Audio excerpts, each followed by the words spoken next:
আজকে আমি দশম শ্রেণী ছায়াপ্রকাশ ভৌতবিজ্ঞান ও পরিবেশ বইয়ের অধ্যায় 5 আলোয়ের সম্পূর্ণ অনুশীলনী এই ভিডিওতে আলোচনা করে দেখাবো। প্রথম প্রশ্ন, বিভাগ ক, বহু বিকল্প ভিত্তিক প্রশ্নের কোন গোলীয় দর্পণের ফোকাস দৈর্ঘ্য f ও বক্রতা ব্যাসার্ধ r এর মধ্যে সম্পর্ক কি? সঠিক উত্তর হবে option B, f = r divide by 2। 2 number, গাড়ির ভিউ ফাউন্ডার হিসেবে ব্যবহৃত হয়। সঠিক উত্তর হবে অপশন সি, উত্তল দর্পণ। 3 নাম্বার প্রশ্ন, বায়ু থেকে কোনো স্বচ্ছ তরলে আলোর প্রতিসরণের আপাতন কোণ 60 ডিগ্রি ও প্রতিসরণ কোণ 45 ডিগ্রি হলে চ্যুতি কোণ হবে। সঠিক উত্তর অপশন সি, 15 ডিগ্রি। 4 নাম্বার প্রশ্ন, আলোর প্রতিসরণে অপরিবর্তিত থাকে। সঠিক উত্তর হবে অপশন সি, কম্পাঙ্ক। 5, কাঁচ ফলকের মধ্যে কোন বর্ণের আলোর বেগ সর্বাধিক? সঠিক উত্তর হবে অপশন এ, লাল, এবং আলোর বেগ সর্বনিম্ন সেটা হলো বেগুনি। 6 নাম্বার প্রশ্ন, প্রিজমের মধ্যে দিয়ে সাদা আলো প্রতিসরণের ক্ষেত্রে যে বর্ণের বিচ্যুতি সর্বাধিক সেটি হলো। সঠিক উত্তর অপশন সি, বেগুনি, এবং কম সেটা হলো অপশন এ, লাল।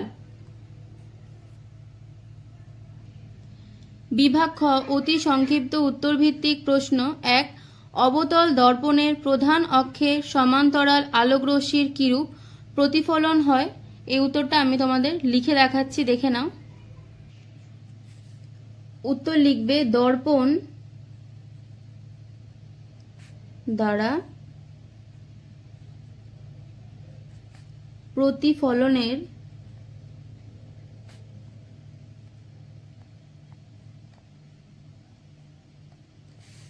পর মুখ্য ফোকাসের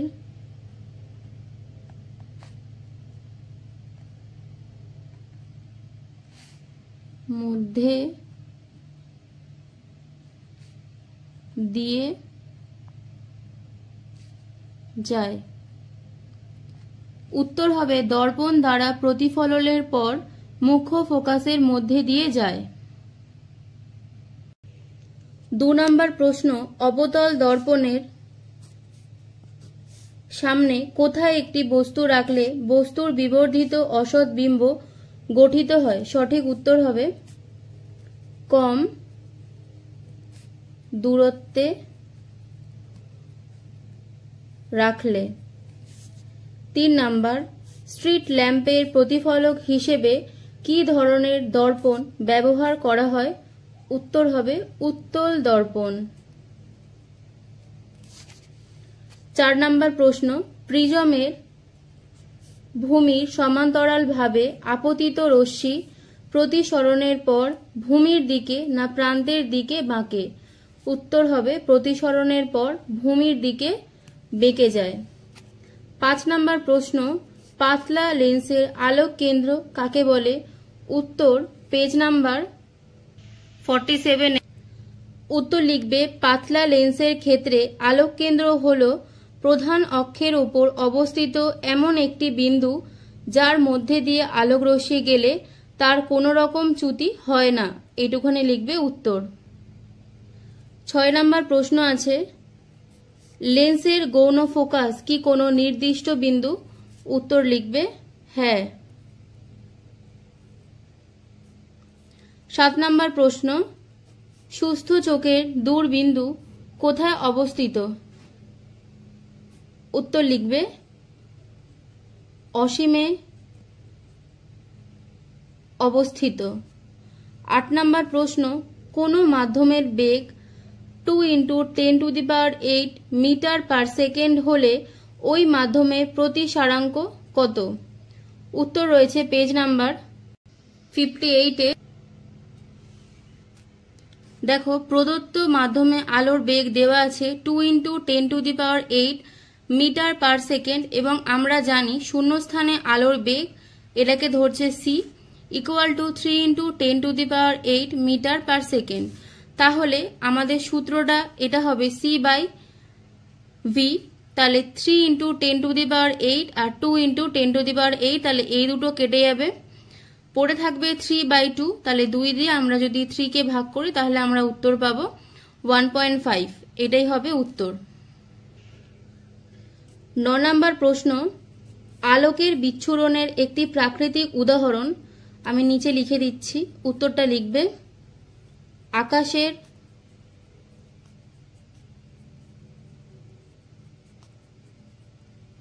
রামধনু। আকাশের রামধনু।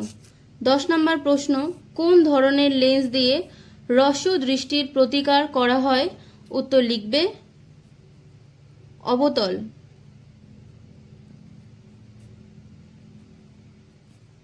লেন্স যুক্ত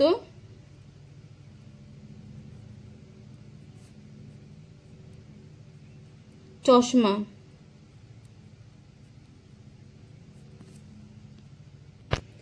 এরপরে রয়েছে শূন্যস্থান পূরণ করো 1 দাগে। লেন্সের মুখ্য ফোকাসের সংখ্যা হলো, উত্তর লিখবে 2টি। 2 নাম্বার, কোনো মাধ্যমের পরম প্রতিসারাঙ্ক ড্যাশের থেকে কম হতে পারে না, উত্তর হবে 1 এর থেকে কম হতে পারে না। এর উত্তরটা ডেসক্রিপশন বক্সে আমি লিখে দেব, তোমরা সেখান থেকে একবার অন্তত দেখে নিও।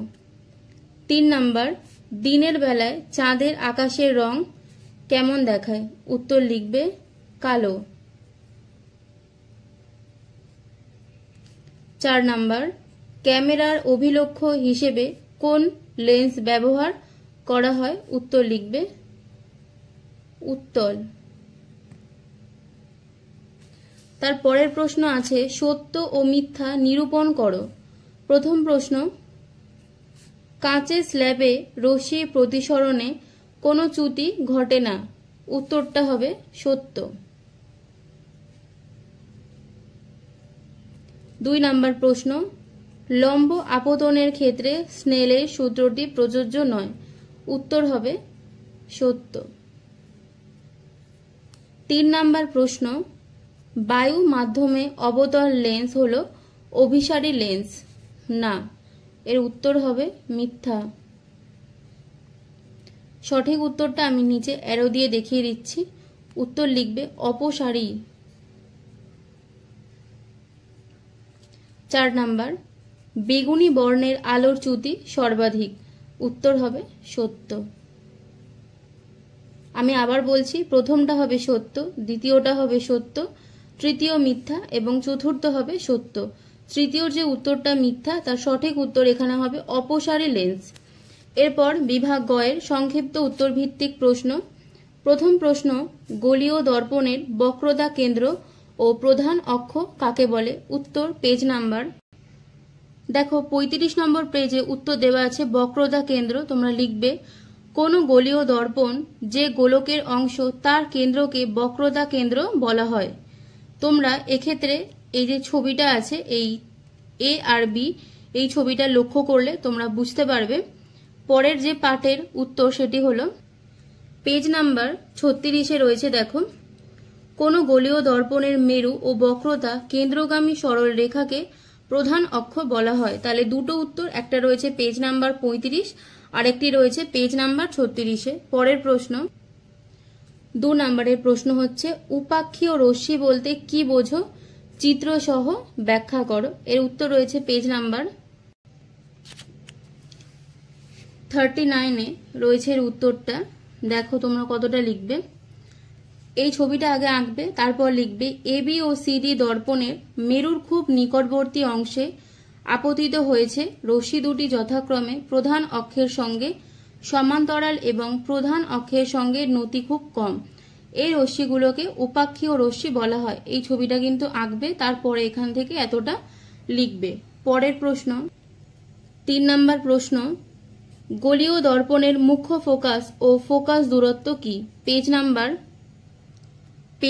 36-এ রয়েছে। দেখো উত্তরটা তোমরা লিখবে আগে ছবিগুলো আঁকতে হবে, তারপর তোমরা লিখবে। অবতল দর্পণের ক্ষেত্রে ক্ষুদ্র উন্মেষযুক্ত কোনো অবতল দর্পণের প্রধান অক্ষের সঙ্গে সমান্তরালভাবে আপতিত সমান্তরাল রশ্মিগুচ্ছ দর্পণ দ্বারা প্রতিফলনের পর প্রধান অক্ষের উপর একটি বিন্দুতে মিলিত হয়, সেই নির্দিষ্ট বিন্দুটিকে অবতল দর্পণের মুখ্য ফোকাস বলা হয়। এখান থেকে এইটুখানি লিখবে একটা উত্তর, এবং পরের পৃষ্ঠা 37 নম্বর পৃষ্ঠাতে আছে উত্তর। দেখো, কোনো গোলীয় দর্পণের মেরু থেকে মুখ্য ফোকাসের দূরত্বই হলো ফোকাস দূরত্ব। তোমরা এখান থেকে এইটুখানি উত্তরটা লিখে নেবে। পরের প্রশ্ন 4 নাম্বার, অবতল ও উত্তল দর্পণের একটি করে ব্যবহার লেখো। উত্তর রয়েছে পেজ নাম্বার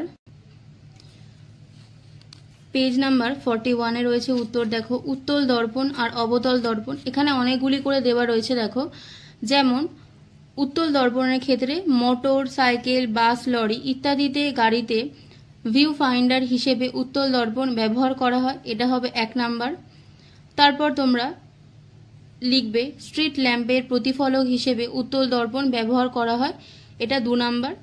এবং অবতল দর্পণের ক্ষেত্রে লিখবে টর্চ, সার্চ লাইট বা গাড়ির হেডলাইট পালিশ করা ধাতব অবতল তল ব্যবহার করা হয়, যা অবতল দর্পণ হিসেবে কাজ করে, এটা 1 নাম্বার লিখতে পারো। 2 নাম্বার তোমরা লিখবে যে দন্ত চিকিৎসার অবতল দর্পণ ব্যবহার করা হয়, এবং 3 নাম্বার দাড়ি কামানোর জন্য অবতল দর্পণ ব্যবহার করা হয়।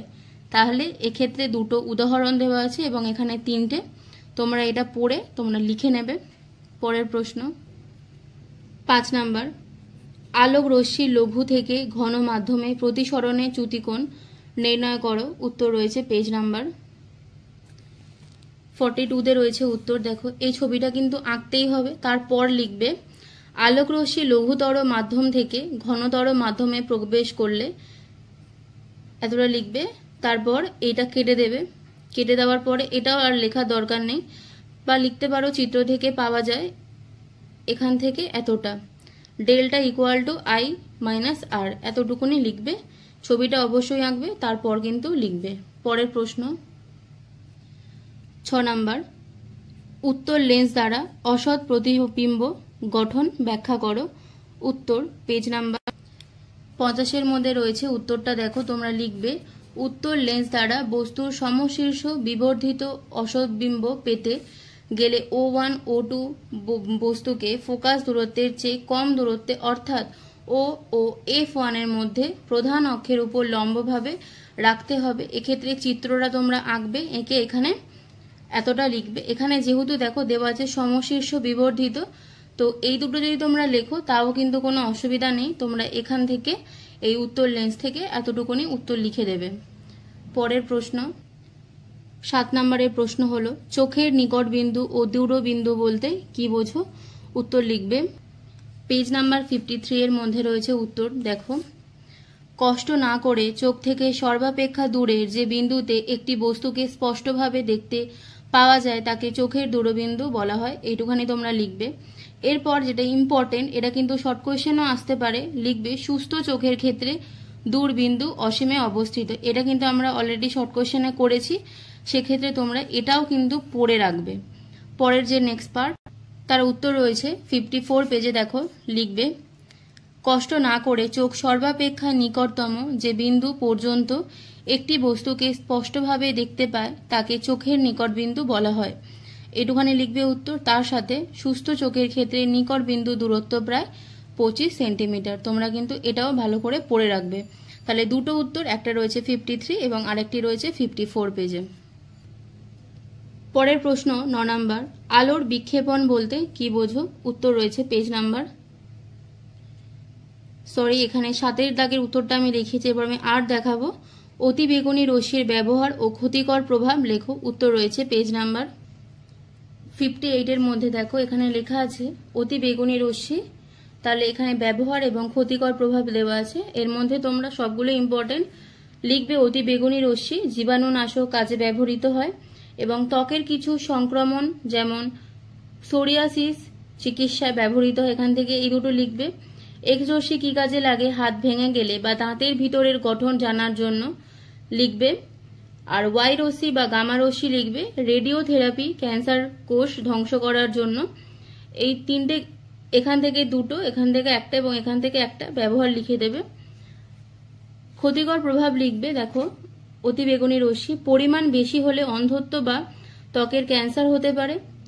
এক্স রশ্মির ক্ষেত্রে জীবিত কোষের উপর আপতিত হলে কোষ ক্ষতিগ্রস্ত হয় এবং গামা রশ্মি জীবিত কোষকে ভীষণভাবে ক্ষতিগ্রস্ত করে। তাহলে উত্তর রয়েছে 58-এ, তোমরা দেখে এখান থেকে লিখে নিও। আমি এখানে এই দুটো দাগ দিয়ে দিলাম। ক্ষতিকর প্রভাবগুলো ভালো করে পড়ো। পরের প্রশ্ন 9 নাম্বার, আলোর বিক্ষেপণ বলতে কি বোঝো? উত্তর রয়েছে পেজ নাম্বার 58 নম্বর পেজেই রয়েছে উত্তর। দেখো তোমরা লিখবে আলোর তরঙ্গ দৈর্ঘ্যের তুলনায় ছোট কোনো ধূলিকণা বা গ্যাসের অণুর ওপর আলোকরশ্মি আপতিত হলে ওই কণা আলোক তরঙ্গ থেকে শক্তি শোষণ করে ও ওই শক্তিকে একই তরঙ্গ দৈর্ঘ্যের তরঙ্গে চারদিকে ছড়িয়ে দেয়। এই ঘটনাকে আলোর বিক্ষেপণ বলা হয়। তাহলে এখান থেকে তোমরা এতটুকুনি লিখবে উত্তর। পরের প্রশ্ন 10 নাম্বার, দেখো আছে দিনের বেলা আকাশ নীল দেখায় কেন? উত্তর লিখবে পেজ নাম্বার, দেখো 58-এর মধ্যেই রয়েছে উত্তর। লিখবে দিনের বেলা আকাশ নীল হওয়ার কারণ আলোর বিক্ষেপণ। আলোর তরঙ্গ দৈর্ঘ্যের তুলনায় ছোট কোনো ধূলিকণা বা গ্যাসের অণুর ওপর আলোক রশ্মি আপতিত হলে ওই কণা আলোক তরঙ্গ থেকে শক্তি শোষণ করে ও ওই শক্তিকে একই তরঙ্গ দৈর্ঘ্যের তরঙ্গে চারদিকে ছড়িয়ে দেয়। এই ঘটনাকে আলোর বিক্ষেপণ বলে। বেশি তরঙ্গ দৈর্ঘ্যের আলোর বিক্ষেপণ কম ও কম তরঙ্গ দৈর্ঘ্যের আলোর বিক্ষেপণ বেশি হয়। বৈজ্ঞানিক লর্ড র্যালে প্রমাণ করেন যে বিক্ষিপ্ত আলোর তীব্রতা তার তরঙ্গ দৈর্ঘ্য এর চতুর্থ ঘাতের ব্যস্তানুপাতিক, অর্থাৎ এটা। সূর্যরশ্মি ভূপৃষ্ঠে আসার আগে অনেকটা পথ বায়ুমণ্ডলের মধ্যে দিয়ে যায়। বায়ুমণ্ডলে ভাসমান ধূলিকণা গ্যাসের অণু সূর্যালোকে বিক্ষেপণ ঘটায়। দৃশ্যমান আলোর মধ্যে লাল আলোর তরঙ্গ দৈর্ঘ্য বেশি বলে লাল আলোর বিক্ষেপণ কম হয়, কিন্তু নীল বা বেগুনি বর্ণের আলোর তরঙ্গ দৈর্ঘ্য কম হওয়ায় বেশি বিক্ষেপণ হয়, ফলে চারদিকে ছড়িয়ে পড়ে। আমাদের চোখ বেগুনি অপেক্ষা নীল আলোর জন্য বেশি সংবেদনশীল বলে আমরা আকাশকে নীল দেখি। তাহলে এইখান থেকে এতটুকুনি লিখতে হবে, উত্তরটা তোমরা দেখে লিখবে। পরের প্রশ্ন দেখো 11 নাম্বার রয়েছে সূর্যোদয় বা সূর্যাস্তের সময় সূর্যকে লাল দেখায় কেন? এই উত্তরটাও রয়েছে পেজ নাম্বার 58-এ। দেখো তোমরা লিখবে, এতটা তো আমি পড়ে শোনালাম, তোমরা এখান থেকে লিখবে এইটুকু। এবারে এই যে দিনের বেলায় আমি বলে দিচ্ছি, দিনের বেলা থেকে ফার্স্টে লিখবে এত দূর লিখবে, তারপর লিখবে সূর্যাস্ত বা সূর্যোদয়ের সময় সূর্য দিগন্ত থাকে বলে সূর্য রশ্মিকে অনেকটা পথ অতিক্রম করতে হয়। একই সময় বা এই সময় কম তরঙ্গ দৈর্ঘ্যের রশ্মিগুলি লাল বর্ণের তুলনায় বেশি বিক্ষিপ্ত হয়, তাই কেবলমাত্র লাল আলো আমাদের চোখে পৌঁছায় এবং আমরা সূর্যকে লাল দেখি। তাহলে উত্তর তোমরা লিখবে এই দিনের বেলায় থেকে এই যে চতুর্থ ঘাতের ব্যস্তানুপাতিক এত অবধি লেখার পর সূর্যাস্ত থেকে লিখবে এত দূর। পরের প্রশ্ন 12 নাম্বার, গাড়ির হেডলাইটে কোন দর্পণ ব্যবহৃত হয় এবং কেন? উত্তর রয়েছে পেজ নাম্বার 41 পেজে রয়েছে উত্তর। দেখো আমি পড়ে শোনাচ্ছি, তোমরা লিখবে গাড়ির হেডলাইটে পালিশ করা ধাতব অবতল তল ব্যবহার করা হয়, যা অবতল দর্পণ হিসেবে কাজ করে। এই সব লাইটের বাতি দর্পণের ফোকাসে রাখা হয়, ফলে বাতি থেকে নির্গত আলোক রশ্মি অবতল প্রতিফলকে প্রতিফলিত হয়ে সমান্তরাল রশ্মিগুচ্ছে পরিণত হয়। এই জন্য অনেক দূর পর্যন্ত দেখা যায়। এতে গাড়ি চালকের খুব সুবিধা হয়। তাহলে আমরা উত্তর লিখব অবতল দর্পণ ব্যবহার করা হয়, এটা ফার্স্ট উত্তর। তারপর আমরা লিখব এই গাড়ির থেকে এই সুবিধা হয় অবধি, থার্ড ব্র্যাকেট আমি করে দিয়েছি, তাহলে তোমরা উত্তরটা বুঝে লিখে নেবে। বিভাগ ঘ এর দীর্ঘ উত্তরভিত্তিক প্রশ্নগুলি আলোচনার আগে সবার কাছে একটাই অনুরোধ, ভিডিও যদি তোমাদের ভালো লাগে তাহলে অবশ্যই লাইক, কমেন্ট এবং সাবস্ক্রাইব করে আমাদের পাশে থাকো। কোনো জায়গায় যদি তোমাদের বুঝতে অসুবিধা হয় তাহলে আমাকে অবশ্যই কমেন্টে জানিও। আরও অধ্যায়ের অনুশীলনী পাওয়ার জন্য চ্যানেলটাকে অবশ্যই তোমরা সাবস্ক্রাইব করো। দেখো 1 নাম্বার বলেছে একটি দর্পণের ক্ষেত্রে দেখাও যে F = R/2 একটি অবতল দর্পণের ক্ষেত্রে দেখাতে বলেছে। উত্তর রয়েছে পেজ নাম্বার 39 মধ্যে রয়েছে। দেখো উত্তরটা তোমরা লিখবে ফোকাস দূরত্ব।